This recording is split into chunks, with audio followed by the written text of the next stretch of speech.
I want to give you a great intro first. We have one of the greatest horror directors and writers of all time. He's a true icon. He's created some of the classics: Psycho 2, Child's Play, Fright Night, The Langoliers, Thinner. We can go on and on. Class of 1984. We have the legendary, iconic Tom Holland in here for the show today. Tom Holland, how are you? Fine, thank you. Best to you and your listeners. Yes, we thank you. It's a true honor to have you here today. And I saw that you have the plug. You're plugging in your novel in the background. Yeah, I put it out there. It's called The Notch. It's on Kindle. Please buy it and read it. Yes, and make sure everyone who's tuned in right now, please go check that out. And unfortunately, because you had great reviews when this novel came out, everyone from Greg Nicotero, all the horror people loved what you wrote in that. And then COVID came along, and unfortunately, it got a great review in Publishers Weekly, which helps to sell the libraries.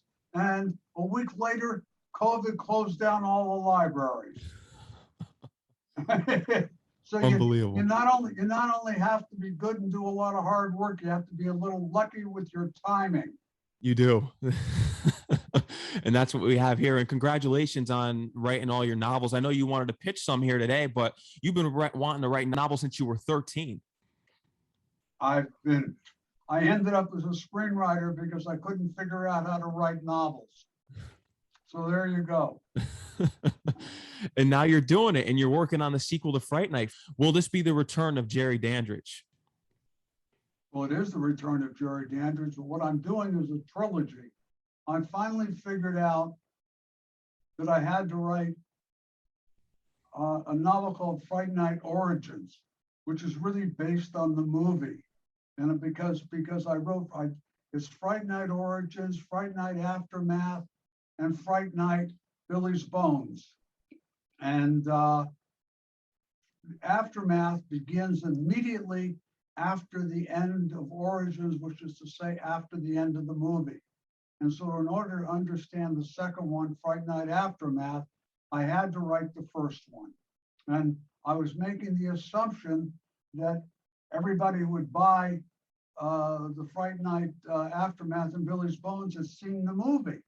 And then I realized, talking to readers, that a lot of people hadn't seen it or didn't remember it that clearly because they saw it so long ago. And also, if I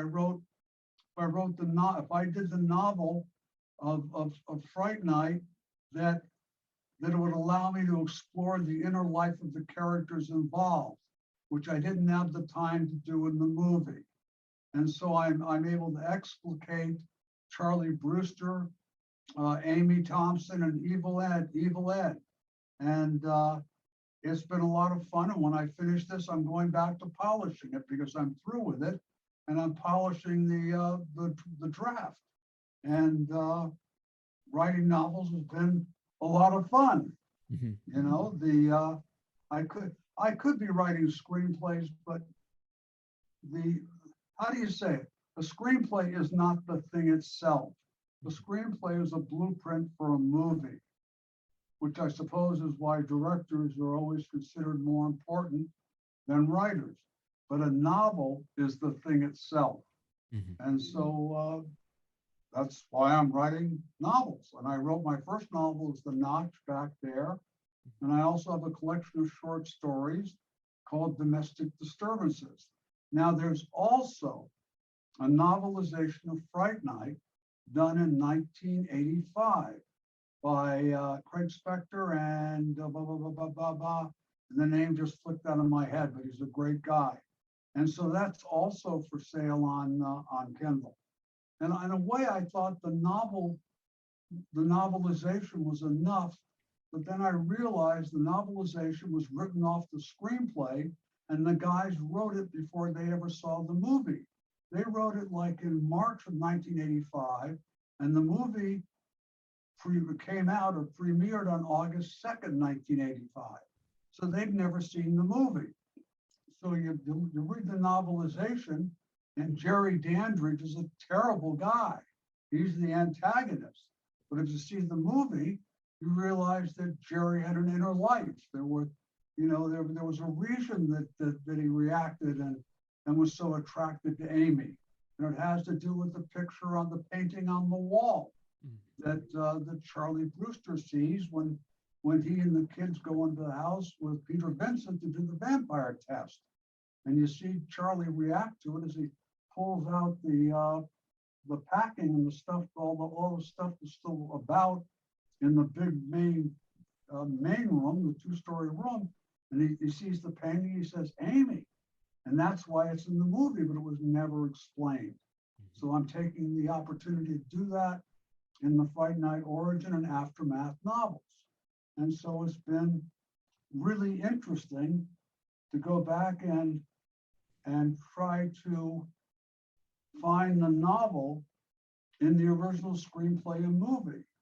And at first it really scared me, because one of the things that makes the movie work as well as I think it does is that I combined humor and heart and with scares. And it's very, very hard to get the same humor out of a novel. I mean, I think people will see it there, but what I really can do is I can look at the heart and the humanity, as well as a very, very strong, plot line or storyline. Anyway, so that's what I've been occupying myself with writing, as you can see. And I like to think that I'm growing. I like to think that every novel I write gets better. At least I hope so. What about you? What are you doing? What is your podcast? What's Mad Max? What you're associated with the college? Yes, with St. John's University. That's right. And my podcast focuses on hip hop artists, entertainers, and athletes, actually. And usually during Halloween, because I grew up a huge horror fan, I'm able to reach out to people such as yourself and interview you to discuss your work and contributions to horror. And I love giving back to what you guys did for horror and letting the young audience know, and also the young actors up at the university who listen to this, aspiring actors, if they want to get into horror and become an actor, or even screenwriters and directors, and they hear what you have to say to them, because you inspire their path. Boy, I never would have believed that all this would have happened to me. In some ways, it's just amazing. I'm very grateful, and I'm pleasantly surprised. Mm-hmm. And as to encouraging people, I try to be hopeful and with a dollop of realistic honesty at the same time. With the if novel, if I could make a career at it, anybody could. I don't know if they would do it as great as you, because you made some iconic movies, and it's tough nowadays for people to do that. And we'll get into all that later. But when do you hope to have this Fright Night novel released? Well, I hope to have it finished so I can give it to my New York literary agent by Christmas. So it'll probably go out after Christmas. And the problem with publishers and novels is that if they buy it and they decide to publish it, it goes on the carousel, and they're always at least a year out. And I would like to have Fright Night Origins ready by a year from this Halloween. So if I can't make a deal that gets it published within a year, then I may self-publish. I don't know yet. I mean, I think there's a very large affectionate and strong fan base for Fright Night. I mean, I know that there's a big want to read, and I'd like to satisfy that. And so we'll see how it goes. But I'm not worried about selling it. I'm worried about getting it published a year from now for Halloween. I'm sure the horror fans will love that, especially when it comes out a year from now, which is Halloween, and we'll be looking forward to that. I'm curious to know where Chris Sarandon popped into your head and what you thought that he would play a perfect Jerry Dandrige. You mean how did now say that again, ask again. How did Chris Sarandon pop into your mind as a perfect candidate to play the role of Jerry Dandrige? Oh boy. Well, Chris is a brilliant actor. I could go on and on about Chris. I was looking for somebody that was a brilliant actor Well, I started out and I wanted Vincent Price. Okay, I mean, Jerry Dandrige, well, Peter Vincent is a combination of Peter Cushing and Vincent Price, but I thought it'd be great to have Vincent Price play, no, I wanted Vincent Price to play Peter Vincent. That was it. I didn't have somebody in mind for the vampire. And I don't remember, it may have been the casting director, but somebody suggested Chris. And Chris had given a brilliant performance, an Academy Award nominated performance in Dog Day Afternoon. And he was a marvelous actor. And I went and I asked him to do it.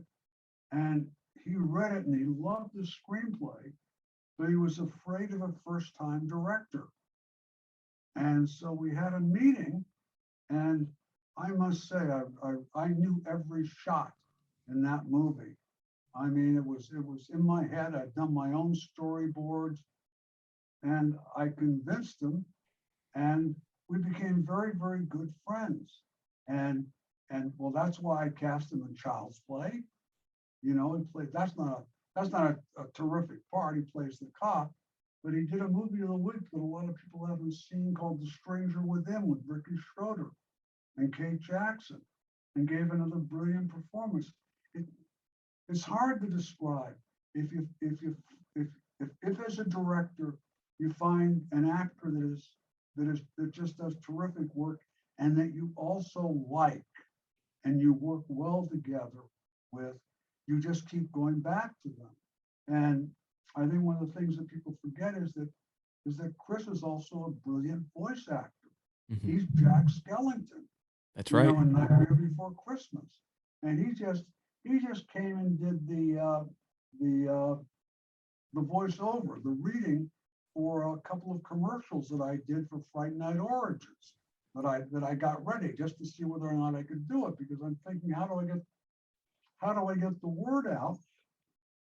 And I thought to myself, well, if I did 30-second, very short video commercials that I could seed on the web, if I could get out on social media. And I thought, well, if I do that, I'm not going to pull clips. All I just did was run the cast members, you know, but the names from the original Fright Night movie. And then behind it, Chris as Jerry Dandrige talks, and they're just terrific. So, but that was me trying. Anyway, I was amazed how good Chris is as a voice actor, as well as an on-camera actor. So I just really, really adore him. And he made that relationship in Child's Play with Catherine Hicks work. He did. I mean, it's just, you know, there are very, very few people that can do that. I mean, you know, talking about brilliant actors. Yeah, I mean, I've worked with some terrific actors. I've been very, very lucky. I haven't always liked them a lot, but I've worked with some terrific actors. That's for sure. I was an actor when I started out. I was an actor for years. I was an actor for about 10 years. That's right. And you actually went under the name Tom Phelan. I went in because there was a Tom Holland when I joined. I can't escape people with my name. The original Tom Holland was a voiceover actor. And I don't know how long ago he passed, maybe back in the 80s, late 80s. And then I could have taken my name again for SAG, but by that time I was long gone from acting. And I did use the name Tom Lee Holland. I guest starred on The Incredible Hulk with Bill Bixby. And I was using Tom Lee Holland. But I turned around and I became Tom Holland, the writer-director. And then I find out there's a British kid who played Spider-Man, who's Tom Holland. And once again, you know, I'm getting confused with another actor with the same name. So I mean, I don't know why. There's something about the name Tom Holland that seems to be, there are more of them than I ever thought there were. It seems very common. Yeah, who knew? Yeah. Who knew? But you mentioned the Incredible I Hulk. was here first. I was here first. You were. I'm the original Tom Holland. Yes, that's right. You mentioned the Incredible Hulk before. I'm going to assume that's why you casted Jack Colvin in Child's Play. Yes. Oh, yeah, because I'd acted with him. He Mhm. didn't remember, but he was the doctor. Yeah, he's Mhm. terrific. He's another very, very strong actor. Played a And great Bill Mr. Bixby, McGee. Bill Bixby was a friend too, but we lost him a long time ago. Lovely man. Mhm. That's right. He played David Banner. Right. Classic stuff. I want to take it to the beginning though, because you grew up in Poughkeepsie, so you know New York pretty well. So we're based in Queens. Poughkeepsie, you grew up. I believe that your mom and dad had a small shop in New York, a clothing shop. You found your interest in reading and movies, the AIP films, Hammer, and you fell in love with horror. And horror was looked down at this time, so you had a passion for it though, even though a lot of people during the time just looked down upon it. Well, yeah, yeah, you're really going back. Yeah, well, I'm like a contemporary of Stephen King, Mhm. and when I did two Stephen King projects, That's right. Thinner and the miniseries Langoliers.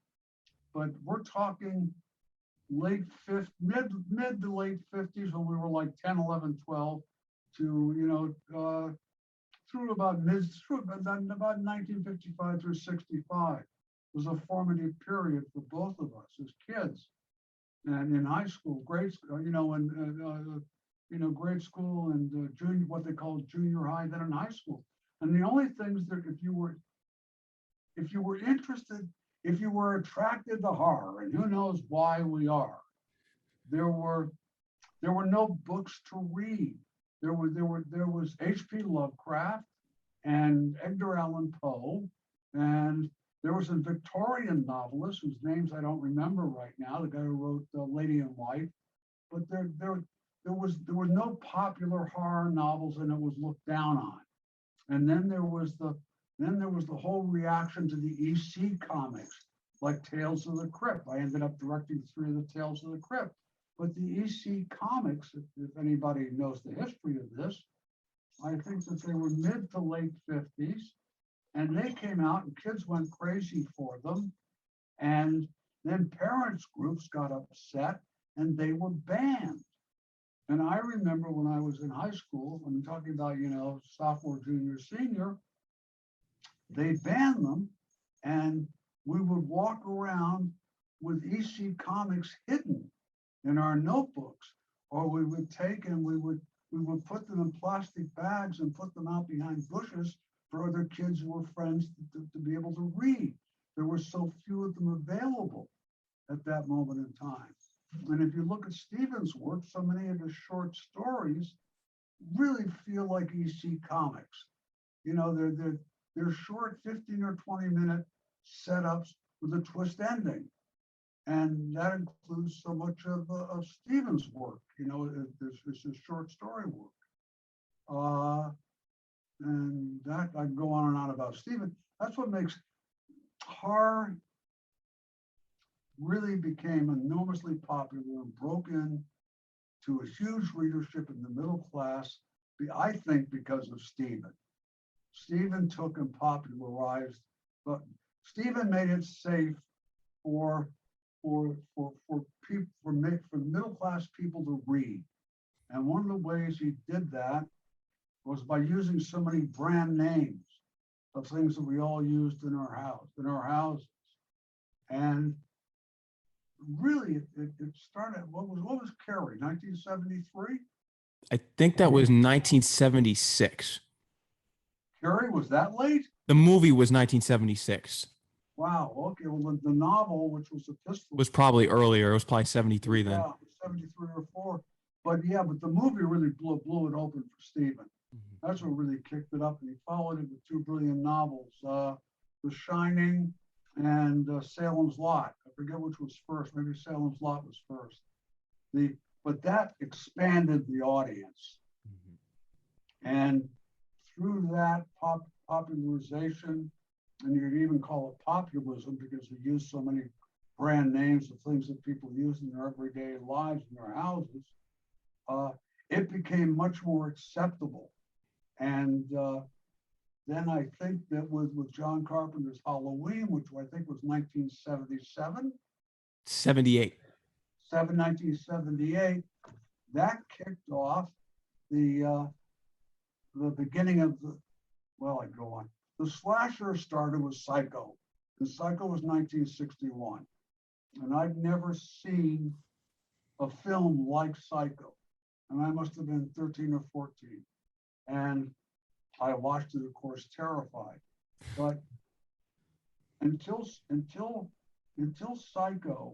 if you wanted to watch horror films, which I did, you had to watch either Hammer, the English Hammer films, all of which had great sets and very, very colors. The colors were very saturated, very vivid. And they always shot it from a big wide shot because they wanted to show you the sets. And everybody thinks about Christopher Lee and Peter Cushing in them. But they were terrific, but they were also very formal in the way that they were shot. They were shot wide shot. You go in for a two, you go in for an over the shoulder, and you hardly ever did a close up, and you hardly ever did an insert. And then AIP started making them, which was Sam Arkoff and Roger Corman. And it expanded. We started to get more interesting horror films like The Mask of the Red Death. And Vincent Price, who was given a new career by Roger Corman. And they started to get a lot more interesting. But then you had the real beginning of the slasher, which is really Psycho, the original Psycho. And I'd never seen anything like that in terms of the use of film, the editing of film. I don't even know if I was aware of film being edited until I saw Psycho. The other one that did that was Breathless, Godard's film, where he jump cut, you know, and he broke all the rules of how film was supposed to be up until Breathless and Hitchcock. Cutting was supposed to be unobtrusive. You were not supposed to notice it as a viewer, but I sure as hell did with Psycho, because Psycho kicked the door open for Halloween. It did. And I remember when we made Psycho 2, which was 1982, and people don't realize it now, but Psycho 2 was the second biggest movie in the summer of 1982, after the first sequel to Star Wars. Mm-hmm. But that's how big Psycho 2 was.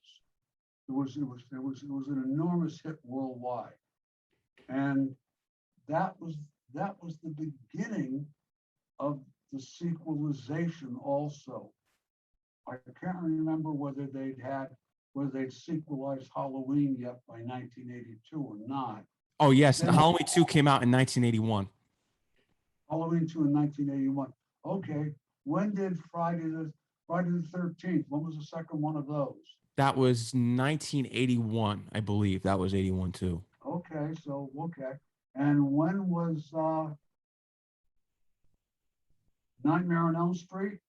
I'm pretty sure that was 85. Okay, so that was after. Mm-hmm. So there was the beginning of a sequelization by 1982, Mm-hmm. but it hadn't become a surefire way to make a hit, because I remember when I took the job of writing Psycho 2, nobody wanted to touch it. No. Because Psycho was by that time, you know, 22 years later, by that time was an acknowledged classic, not a cult classic, but a classic. And you had to figure that whoever tried to do a sequel to a classic was going to get critically savaged. And the first movie I'd had was The Beast Within. And The Beast Within was United Artists in 1980. And it made money. And I thought it was a brilliant script. And it's very primitive today, but a fun movie at the same time by Philippe Mora, directed by him. But it got no notice because it got buried in the wreckage of the bankruptcy of United Artists caused by Heaven's Gate. Mhm. And all the media was doing was talking about how Heaven's Gate, bankrupted United Artists, which was a very respected releasing company for a lot of very interesting artistic films, actually. I'm not sure United Artists has ever recovered even till today. Probably not. Well, they did one of the stupidest things ever done. They sold the sequel rights to Child's Play. Yeah. I mean, if you can believe that, I mean, that's like, let's bankrupt ourselves and make sure we never make any money. Anyway, Psycho 2, it was directed by Richard Franklin, an Australian, who had an academic bent and thought the two greatest directors were Alfred Hitchcock and John Ford, which isn't a bad choice. I mean, if you're going to think of some the greatest directors, those two guys are pretty good. So working with Richard was like getting a graduate course in Alfred Hitchcock and making suspense films. And I've always thought that, yes, I'm identified with horror, but really a lot of what I do is I do suspense films, and I leaven them with humor because, I go on, but because when you're doing films about things like a killer doll, you gotta have some humor in it. I mean, or a vampire. I did a movie. What happened is Psycho 2 was supposed to be a cable movie. And this is just when cable was coming in. This is just when VHS was coming in, and the war is going on between Betamax and VHS as to which format to use. But Universal had no sense that they had an incredibly lucrative title, or a title that would generate a lot of interest from the public. And so I realized that the only way we had a chance to get a feature film release with Psycho 2 was to get Tony Perkins to come back as Norman Bates. And in order to do that, I had to write not just a horror movie, but an acting piece, which means I needed a character arc that would be so challenging and attractive to an actor that I would get somebody of Tony's stature. And Tony was a brilliant actor. He really was. He was. That's a hell of a performance. Anyway, Tony said yes. And then Universal put out a press release saying, Tony Perkins is coming back playing Norman Bates. And the entire world went mad. And that's when Universal realized that, oh my goodness, we have a feature film here. And they decided to release it as a feature film. They didn't give us any money to make it, mind you. Because of course. Hitchcock had done the original with his television crew. He'd done it a very short schedule, and I don't think he ever left the back lot. And we didn't leave the back lot except for that one shot in the cemetery where they were disinterring Mother's body. So we did it the same. I think we made that movie, Psycho 2, direct cost for $5 million, which today is unimaginable. It is. It is. It was a great experience. It was the last gathering of people who had actually worked with, as they said, Mr. Hitchcock. Behind his back, they would call him Hitch, but never to his face. And everybody had an overwhelming respect for him. The producer of Psycho 2 was Hilton Green, who'd been Mr. Hitchcock's first AD on Psycho. You had the script supervisor was a man, I don't remember, you had Vera Miles, who had acted for him again and again, who'd been in and the original Psycho. It was an amazing experience, and I walked around with my mouth hanging open the entire time. I couldn't believe that, that I was so lucky as to get a film produced and to be there with all those people and listening to all those Hitchcock stories. Mhm. And you had a cameo in it as well as Sergeant Norris. Yes, I did. I had a small part. Yeah. Yes, I did. Yes, I did. Uh-huh. How was it working with Anthony Perkins? We know he's an amazing actor, but how was it the first time meeting him as well? Well, I don't know. That's hard to describe. There's a biography out of Mike Nichols. I forget what it's called. The life of something Mike Nichols, but it's excellent. And Mike Nichols was a friend with Tony Perkins, and he went and sat with Tony, I think, in the last 2 weeks of Tony's life up on Nichols Canyon Road here in Hollywood. Tony was probably one of the most intelligent men I've ever met. And the level of sophistication is hard to describe. I've been meaning to talk to Chris Sarandon about it for years and haven't gotten to it. Chris Sarandon rented a room when he was a struggling actor in Tony's house or apartment when he was married to Berenson was her maiden name. I don't remember the first name now, but she was lovely too. Anyway, Tony Perkins' best friend was the great writer of musical comedy, Stephen Sondheim. Okay, you're talking about the top of the New York society world in the columns, gossip columns, the newspapers, literary aristocracy, the height of Broadway. Tony was in that very, very small upper level layer, and Tony wrote a movie that he and Stephen Sondheim wrote a movie about games playing, and Tony was a compulsive intellectual games player in the sense that at that moment in time, was a very popular game was the movie game.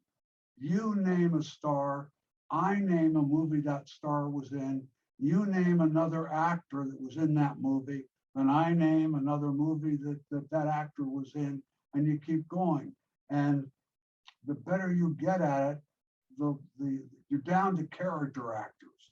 And it's the very, very few, very little known character actors. I mean, you had to have an encyclopedic knowledge of movies to play that game. Well, I was very good at it. And then Tony said, well, let's start playing it with cinematographers and composers. And I was totally lost, but he could do it because he and Stephen Sondheim played the movie trivia game all the time. I mean, it was very, very rarefied, intellectual, social group that had nothing in it but famous people. And Tony was part of that in New York City. And he was just fascinating, but he was also intimidating because I'm a nice middle-class boy who was born in Vassar Hospital in Poughkeepsie, New York, and so, I couldn't believe that I was there. Tony's father was Osgood Perkins. He was a really well-known character actor in the 30s and 40s. Anyway, Tony was, it's hard to describe. He was a lovely guy, but he was also Norman Bates. I mean, if you can imagine that combination. Yes. And he had a tortured quality, I mean, and I don't really know all the circumstances of that, but it was a hell of an experience. Vera Miles was an incredible experience. Mm-hmm. She was supposed to play the part in Vertigo that Kim Novak ended up doing, and she was pregnant. That's right. And Hitchcock got furious with her. that she was pregnant and couldn't be in this movie. Mhm. I mean, you know, I've heard about that.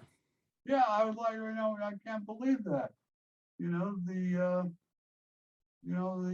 and anyway, you know, there's a, there's always a, you have, you had to get past the fact that they were movie stars or very accomplished people as writers or directors or musical comedy, and to get to the people, you know, and my experience has been, because I grew up in a small town and nobody that I knew was in the business.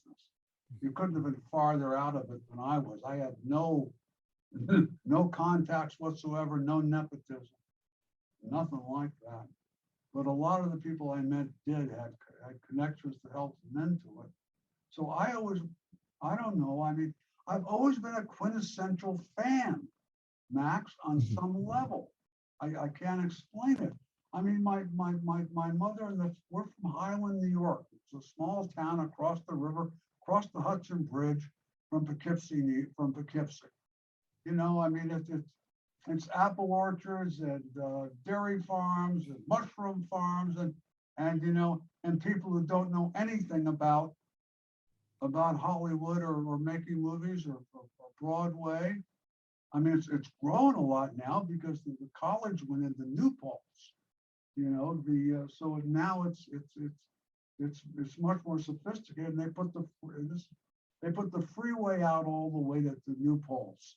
And that brought all the New Yorkers who couldn't afford the Hamptons, that brought them out into the Adirondacks and into New Paltz and the hills around. It's beautiful, beautiful country. But now it's much more sophisticated there. But when I was a kid growing up, nobody was there. No. You know, I mean, you couldn't find, you know, nobody talked about books because nobody read books. You know, that kind of, nobody talked about movies because hardly anybody went to see them.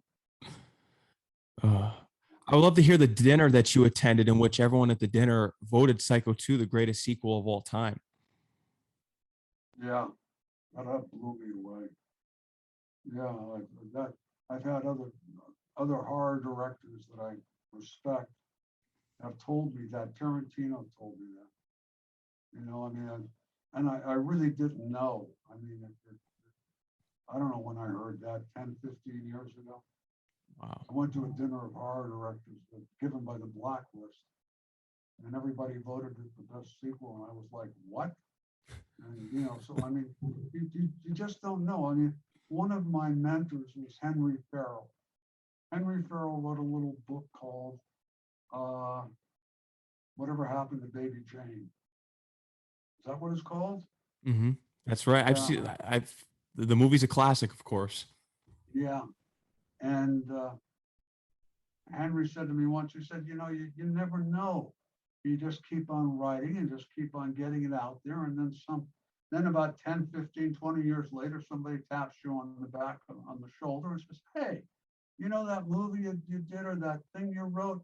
It's really wonderful." And you know something, he was right. That's sort of what happens because we did Psycho 2 was a huge hit. And then I thought everybody forgot about it, you know, and no, they didn't, because so many people who were in the movie business, which is now the streaming business, are compulsive movie watchers. I mean, you know, well, there's so many stories. The Texas Chainsaw Massacre, directed by Toby Hooper. Toby Hooper, who was a friend. And Toby passed about 3 or 4 years ago. And he had a heart attack and they found him in bed. You know what was on TV? AMC. He was watching classical movies when he died. Wow. I mean, I think that's fairly typical. Mm-hmm. I mean, if you talk to Eli Roth, you talk to Tarantino, you talk to anybody in the Masters of Horror group, they are movie files. You know, I mean, they're not. I don't think they're so much TV guys, but my goodness, it's like everybody has seen everything ever made. It's like people go home and to relax, they'll watch 2 or 3 movies at night. I stand and they remember them. I stand in awe. And yours is right there with Psycho 2. We can't forget about that. You just wrote an amazing screenplay for this film, and it's an amazing follow up to Alfred Hitchcock, legendary. I would love to hear why you chose the right in which you opened the movie with the shower scene. It's one of the most brilliant montage sequences ever done in film. It is. So, it seemed like an appropriate way to open the movie to remind as opposed to trying to ignore the original, we embraced it. Mm-hmm. But I didn't know. I mean, my memory is Psycho 2 got great reviews. It did, because everybody was so amazed that it wasn't, that it wasn't terrible. Everybody expected it to be terrible. Yeah. But you really had great performances. It was You did. in McTilly's career. Classic film. It's right up there, greatest sequels of all time, 100%, no doubt about it. But I'd love to hear about your college experience as well, Northwestern, and your mother wanted you to have a fallback in which you went to UCLA, you pursued law, but during this time you were using a friend's notes to get through law school while you were writing screenplays, because the whole point of writing screenplays is that you wanted to get close to directing. Yeah, oh God, yeah. Well, I had been an actor I started acting when I got in by apprenticing at Bucks County Playhouse in Bucks County, Pennsylvania. And it was the summer of my 16th birthday. So I started when I was 15. And that was because I had a drama teacher in high school who did have a connection and got me in as an apprentice. And from there were no film schools at the time. There was no place you could go to learn how to make movies, but there were theater schools. And from that, I got from apprenticing at Bucks County, I learned about supposedly the good acting classes in New York City. So I'd be clerking in my parents' woman's store, and I'd go into New York on Saturday afternoons, and I'd go take an acting class at what was then called the HB Studio at 22 Bank Street, Herbert Berghoff and Uta Hagen. And from there, I learned about theatrical agents. And I got an agent the summer I graduated high school, and I got into Northwestern University Theater School. Not the film school. They didn't have a film school. There was Carnegie Tech and there was Northwestern. I'm back. I don't even want to tell you how far back I am. I'm so old that, I'm beginning to accept it was 1962, I think. And so I started my first year there, and I wasn't that interested in acting. It was just that was all that was available. And I found the film school at Northwestern, which was one room. And there were a couple of guys in there, and they had some 16 mil projectors. They had some short end 16 millimeter film, and they had cold splicers. And we went out and we shot a short film. And the short film was me running my motorcycle off the side of a hill and struggling to get the motorcycle back up to the road, which means you had to cover it in all different ways. You had to cut it. And that was my first year at Northwestern. And then at the end of my first year, to my freshman year and my sophomore year of college, I got a 7-year contract at Warner Brothers. And that was the end, or the dying end of the studio system. And when I look back at it, it was an amazing experience. When I got to Warner Brothers, it would be 1963, the sets to the Ascot races were still standing on the biggest set at Warner Brothers. This is from My Fair Lady. The exterior set to Camelot, which they filmed the musical, was still standing out in the back lot. And once again, I wandered around with my mouth falling open. I watched them shoot a Robin and the Seven Hoods, the Dean Martin Rat Pack movie. I stood at the back of the stage and just watched. I couldn't, I was like pinching myself, coming from Highland, New York. I couldn't believe it. And so, that's when I started to learn a little bit about the mechanics of film. I hung out in the editing rooms. I went and I watched them dub the films and then put the soundtracks in. And then that was over because it was the last. What happened was television came in and they wrecked the movies. It started in the late 40s. And by 1960, Hollywood had switched over to making television series. I think my first acting part was in the last year of 77 Sunset Strip. I also was in the Jeffrey Hunter Western, which was a series. Anyway, the television series were dying at the studios, and the studios were in real trouble. And that continued all the way through the 60s. And that really, how lost they were, really changed in 1968 with Easy Rider.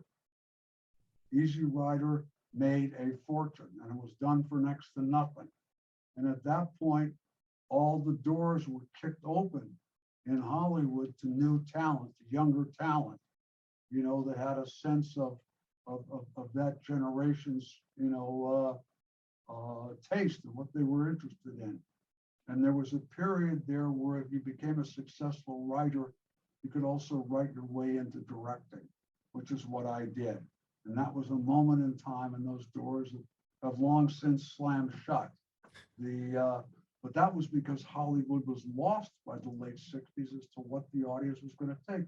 They wrote a book on it, Raging Bull something something, because this is when Spielberg came in, and De Palma and Dennis Hopper, and it was a very, very exciting time to be young and in Hollywood. And I really got into writing and directing then. But Psycho 2 kicked the doors open.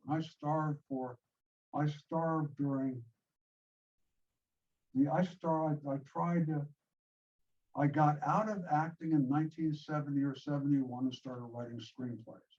And I know for 5 years I really wasn't making any money. I was making it doing commercial production, shooting commercials either in front of or behind the camera.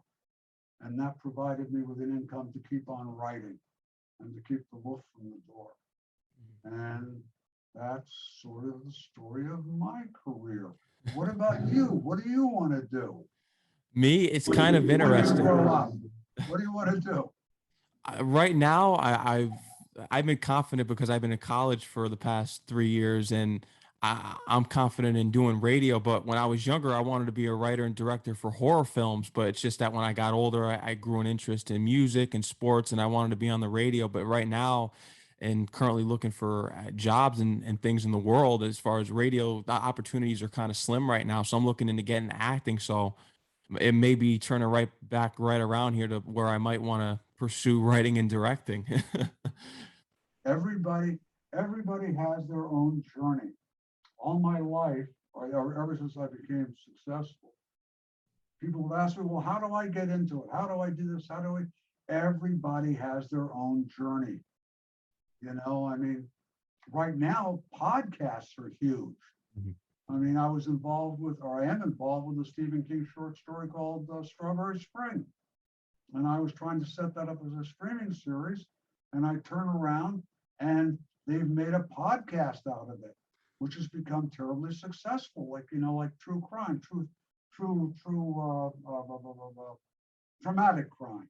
Mm-hmm. And so now we have the doors being kicked open a little bit further with getting it done as a streaming series because it's become a success as a podcast. Who knew? I mean, all I can say is you keep trying to get as many cards in the air as you can, cards being properties, scripts, or podcasts. I mean, it seems to me like everybody I know is doing a podcast these days. Yeah, it's tough because I'm into live radio because this is a live radio show. So you have everyone doing podcasts because podcasts is kind of downgraded the live radio scene. Everyone can have a radio show. Well, I mean, but listen, being able to do interviews and make them interesting and fun is a talent. And I want to thank you for your time. And I want everybody out there who's listening or watching, please just keep trying. There's no reason. When I was starting out, it was impossible to make a movie. The equipment was too big. It was too expensive. The skills weren't there. It was almost impossible to do a short film. Now you can take your iPhone or Galaxy and shoot it yourself. And I think also that, you know, it seems to me that dramatic podcasts are now taking over. You know, there's more of that. And if you turn out to be Seth Rogen, you can do interviews forever. That's right. Child's Play. This was inspired by Trilogy of Terror, Talkie Tina. I've heard the stories already, but just when did you realize that Brad Dourif was the perfect voice for this? Because he would go on to grow this character as a cultural icon in which you created by writing and directing Child's Play in 1988. I had used Brad in a movie that nobody asked me about called Fatal Beauty, Whoopi Goldberg and name just slipped out of my head. And Brad Dourif was the bad guy. And Brad gave a great performance, and a lot of the performance was his use of voice, because he could sound hysterical, threatening, and like a psycho. You know, he could be very, very scary. And so he was the one I thought of from the day I wrote Child's Play. I did a huge rewrite on the original script. I created the Brad Dourif character, the Hillside Strangler. And that's an example of what I learned from Hitchcock. Brad is only in one scene as an actor, and that's the opening scene. And you see him dying and putting his soul into that doll. And after that, this is Hitchcock's description of the difference between surprise and suspense. After that, you, the audience, knows that that particular doll is evil. It has a serial murderer inhabiting it. It's the soul of the doll. But nobody in the movie, neither Karen Hicks nor her little boy, none of them know it. And so you as an audience member sit there with a rising sense of suspense, waiting for the doll to reveal itself as the killer it really is. And that's one of the things that makes Child's Play work as well as it does, besides wonderful performances, especially from Catherine Hicks. Mm-hmm. Anyway, I think, Max, that it's that time that I go and I go back to work and write a few pages. Yes. Tom Holland, I want to thank you for coming on the show here today. I had a great time. You're always welcome anytime you want to promote any upcoming novels. Of course, the Fright Night one that you're going to be planning to release a year from now. And we'd love to have you back on the show. It was an honor. Max, it was lovely talking to you. Very encouraging, very pleasant. And once again, everybody out there, just keep trying, just keep shooting, just keep writing. You know, you'll find your own way. God bless. That's right. Bye-bye. Take care, Tom. Yes. Bye. Bye-bye. Bye-bye.